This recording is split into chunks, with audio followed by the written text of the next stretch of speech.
Bitcoin settles 30 to 45 minutes, really, before there's 3 different validations on the network, and it actually settles, between exchanges. If you're doing it wallet to wallet, it might settle sooner. But that's also why it doesn't work for peer-to-peer payments, because there's latency, and also the cost to be able to send a transaction on the network is too high to buy a $5 cup of coffee.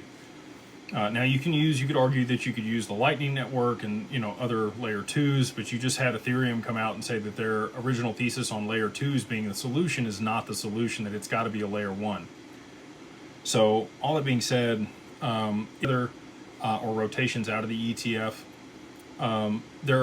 the investment banks and other people that have these allocations are now hugely in the red, and they have no way to de-risk for at least 24 hours because it settles T+1. If you moved real-time settlement on the back end of the stock market, you could de-risk from those positions much faster.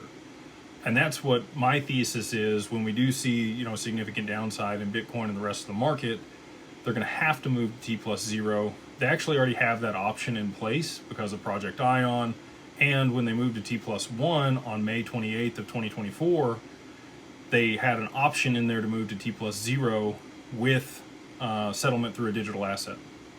The only digital asset currently in the U.S. that has regulatory clarity from the courts, or really, anything aside from the SEC and the CFTC, is Xrp.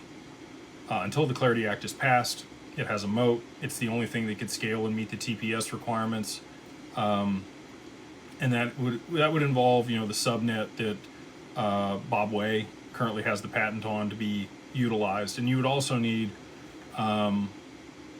Project Ion could utilize it without that, but you've got these other amendments that have been passed on the XRPL in the last few years, and the side chains that have been created to be able to facilitate this. We're waiting on permission DEX, and once permission DEX is in place, I think you're going to see institutions come in droves to settle through XRP for their payment flows.